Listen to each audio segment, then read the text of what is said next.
Mr. Piña Zombie here, opinionated gamer, critic, insomniac, and lunatic here to talk games, movies, comics, music, and some current events, I guess.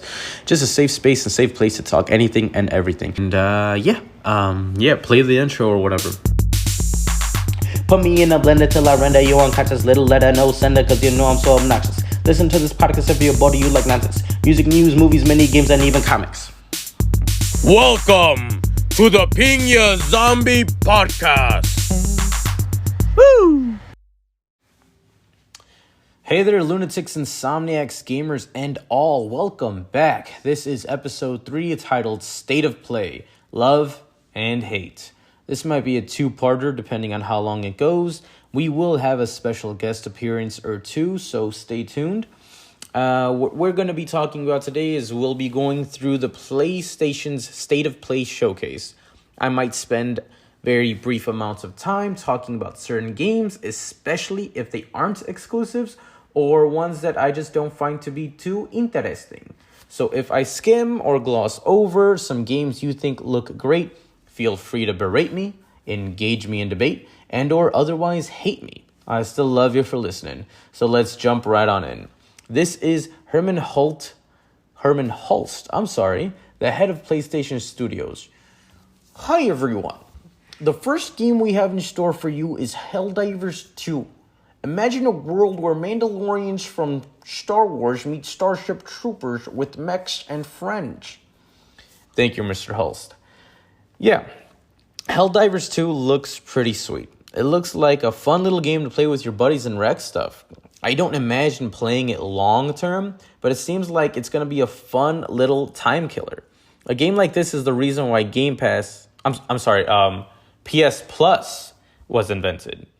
With that being said, it is not going to be released on PS Plus at launch, which means I can wait until it does eventually make its way there. Next up was Stellar Blade. Angel, the protagonist, is thrown into a post-apocalyptic Earth with an alien enemy species named the Nativa, which she is tasked to eradicate. What a wonderful name for an enemy, by the way. Nativa.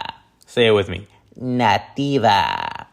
Calling it now, though, the Nativa are going to be native to this land, and we, as the quote-unquote hero, are wiping them out. It's going to be the twist. Just watch. Overall, the game looks cool-ish, but I hate the voice acting. To me, the characters don't match the voices at all. Separately, the voice would work, and the character models would work. But in unison, it just looks like kind of off. They just don't seem to mesh well. Unfortunately, that's not the only thing that doesn't mesh well. I don't understand the direction the game was going for. It looks like it's taking itself super serious, but then Angel is wearing these outfits that look skimpy. Although they're detailed nicely, I think they look horrible. They seem like someone wanted a waifu, so they dressed her in as much fan service as was possible. I mean, don't get me wrong, I like good-looking women in the game, but unless there is a reason you're dressing her in a school uniform or these body-revealing costumes, it kind of just seems cringy. I mean, take a look at Metal Gear Solid: The Phantom Pain. Quiet's costume received a hell of a lot of hate because of how revealing it was. She has a reason to have a revealing costume, and I like the idea behind it. She's kind of like a plant, so the more exposed she is, the stronger she is. But even with that as an explanation, it still seems kind of cringe, kind of icky. Whereas Bayonetta, on the other hand, for all intents and purposes, she's naked. She uses her hair as clothing, but she's naked. And I'm fine with that. One, because I'm a guy, but more importantly, because it makes sense in that world. It's a completely over-the-top game which is poking fun at selling sex. I mean, I think the Game of the Year edition was called something like Bayonetta the Non-Stop Climax Edition. They are fully aware of what they're doing, and it works. Moving on to the landscapes and settings of this game. Some of the environments just look kind of dead and not like the lived-in dead, like The Last of Us or Gears of War, but just kind of like a bland type of dead. Look, I like the desert-looking stuff in video games as much as the next guy, but make it look exciting. George R. Miller convinced us that the sand was orange in Mad Max Fury Road, and we accepted it because it looks freaking awesome. This desert looks like it was taking its assets from Final Fantasy 15. Hell, if I'm being perfectly honest, a lot of it looks like Final Fantasy 15. And it's not like Final Fantasy 15 is a bad-looking game. It just came out 7 years ago. But on the plus side, the combat looks fun for the most part. Kind of looks like a Devil May Cry type of hack and slash. It looks like the boss fights are going to be some of the brighter highlights in this game. Some of the Nativa looked kind of generic, but the bigger monstrous ones look inspired. Some of them look like a cross between geckos from Metal Gear 4 and the Magitech armor enemies from Final Fantasy. This game seems to be taking a lot of inspiration from a lot of great games, which I'm okay with. Gears of War was the same way, and I love those games, except for 4 and 5. But who does, right? After that was Sonic Shadow Generations. Where do I start with this one? How about...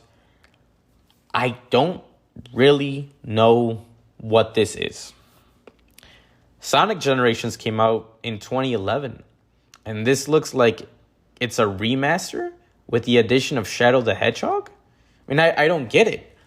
I absolutely adore Sonic. If you ask me to choose between Sonic or Mario, it's the blue blur every time. But I don't get it. I mean, why not make a Sonic Generations 2? Introduce a new chubby Shadow alongside the normal one. Make it epic. This seems like a lazy cash grab. I mean, the trailer was the same as it was back in 2011, except that Shadow crashes the party. So, I mean, if you love Sonic and you don't mind buying the same game that came out almost 13 years ago, go crazy. I mean, I will unfortunately be skipping this. After Sonic, we got the slick and sleek, awesome visual art direction with the game called Zenless Zone Zero. That's a badass name, by the way. Zenless Zone Zero. It looks like a living manga come to consoles. It looks awesome. But all the info we got from it was, it's in development for PS5. Okay, bye. I mean, I wish we got a little bit more than that. I will be looking forward to learning more as more information surfaces. So, I guess they got me hooked on that. Afterwards, we got a little more closer look with Foam Stars. So it's coming out on February 6th, which as of recording this episode was yesterday. Foam Fun in February, baby. It looks cool. It pretty much looks like a Splatoon game for adults and people who don't own a Switch. I haven't had a chance to try it yet, but I am excited for it. It looks like it could be a ton of fun with friends. So if you have a PS5, go play it. It's free. Should be fun. After Foam Fun in February was Dave the Diver with Godzilla. There's an April release. They showed me almost close to absolutely nothing. So thanks, I guess. Gojira looks cool. But what does it mean? Do I fight Godzilla? Do I hide from her? Do I play her? What is this? It could be cool, but this promo was a no-no for me. I mean, I hear it's about going to find different types of fish, swimming for them and stuff, and then you come out and it turns into a nighttime sushi restaurant type of game. But if this was your first look at Dave the Diver, which it was for me, I had no idea what I just witnessed. And I am not interested in the least. I'm sorry about that, but that's how it went. V Rising was another no-no for me. It looked like Supergiant's masterpiece of a game, Hades, just not as cool. It did have an interesting art direction, some cool particle effects, but sorry, just not interested. I thought of going back to watch the showcase just to see if it did anything for me, but if I really had to do that, it must not have, so I didn't. Sorry. Oh, Silent Hill. Oh, Silent Hill. So, we had a closer look at Silent Hill 2 Remake, as well as a new Silent Hill short video game called Silent Hill Short Message. If this section of the showcase was a meme, it would be the meme of where Marlon Brando as the Godfather is looking over Sonny, and he says, "Look what they've done to my boy." I don't know what the hell they were thinking. I mean, they got Mia Khalifa in this game. She's already in Jurassic Park Survival. I mean, I guess she's having a hell of a year in video games for some reason. I don't understand. I mean, this game, this Silent Hill short message game might change my mind after I play it. And I'm glad it's free. But damn, I've never seen a franchise trying so hard to unalive themselves. It's an interesting idea about being cyberbullied and using technology and being in the modern world, but it looks bad. It looks really bad. It looks like they don't know what the hell is Silent Hill. They don't know their own franchise is what it looks like, and I'm hoping it doesn't play that way. But again, if this was my first foray into Silent Hill, I would not be excited at all. And then they came with Silent Hill 2, their remaster, which should be called a demake because, wow, it looks like one. James, my boy, if Maria wanted you to go back to Silent Hill, you should have just marked that postcard return to sender because it does not seem to be as good as you remembered it. The combat in here looks bad. It looks janky. Nothing about this game looks great or even good for that matter. It looks like a PlayStation 2 game that is trying to copy Resident Evil 4 and failing at it hardcore. It just sucks to see Silent Hill fall so far from what they originally were.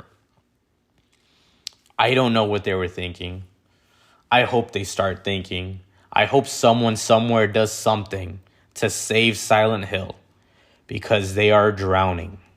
They are drowning so damn bad. Next up was a game by Ghost Story Games. It was BioShock... What? What do you mean? It wasn't BioShock 4? What was it called? Judas?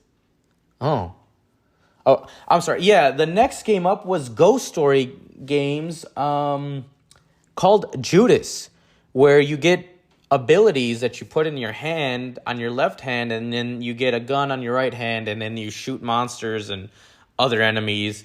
It's BioShock 4 is what that was, actually. I mean, I don't mind it. I actually don't mind it at all. BioShock games are fun. Story was never their strong suit, if you ask me. I think Part 2 had the biggest and best storyline, which everyone's like, how dare you? BioShock 2 is the worst one of the bunch. Yeah, okay. Well, would you kindly tell me that this Judas game really isn't BioShock 4? Because that's what it is. I mean, I'm excited for it. It looks cool. I'm hoping this wasn't just a pre-rendered trailer cutscene. I hope the game actually does look and play like that because it looks fun. And it's been a while since BioShock has come out. So it'd be cool to have a new one for a new generation. Maybe they'd finally be able to deliver on a lot of things that the original promised, like being able to tell a story through graffiti, through the world, instead of through audio tapes. But that's neither here nor there. Next up are a couple of VR games, actually. And these ones look freaking badass, actually. Metro VR for the PlayStation VR. It looks awesome. I'm a big fan of the Metro series. I haven't finished the third one yet, but 1 and 2 are fantastic. They're really great games. Atmosphere is great. You feel claustrophobic in it. The monsters are scary. The world building is great. The characters are great. I just wished Artyom would talk. I know he does during the loading screens, but I wish he was more of a dynamic character while you're playing him. But that's neither here nor there. This game, Metro VR, looks awesome. It's going to be really tension inducing. I know if the game itself already, the 1, 2, and 3 was already very tense, I'm sure you playing that in first person on your VR headset is gonna feel awesome in the worst way possible and in the best way possible. So this game looks like it's gonna be a fun time.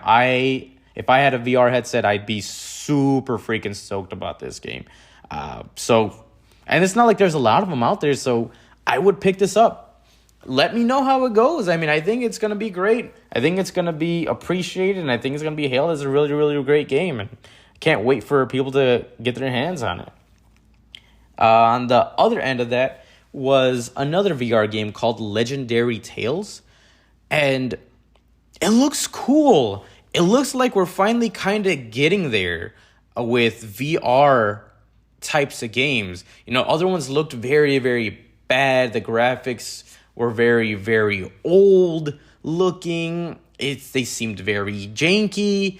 This seems like it's understanding the technology. It feels like people are getting wise with the technology of VR. It looks like a fun game. It looks cool. You have a sword, you have a bow and arrow, you're fighting skeletons. It's a very fantastical game, and I think it would work with a VR headset. It looks like it's going to be a ton of fun, and I'm getting kind of jealous now for not having a VR.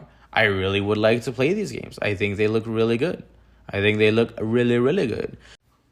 We're getting close to that 15-minute mark here, people, so I'm going to cut it here and catch y'all tomorrow. As I promised, we'll have a special guest appearance, and if I seemed a little rude on this episode, I apologize. But I said this episode is titled State of Play, Love and Hate. This is just a hate edition. Love edition is coming up tomorrow. We're going to have a great episode. We'll talk Dragon's Dogma, Rise of Ronin, Death Stranding, and the man himself, Hideo Kojima. Thank you all for listening. It means the absolute world to me. And always remember, storytelling is a way we share what we love to who we love. So go play, watch, read, write, listen, and tell your stories. I'll catch y'all on the next one.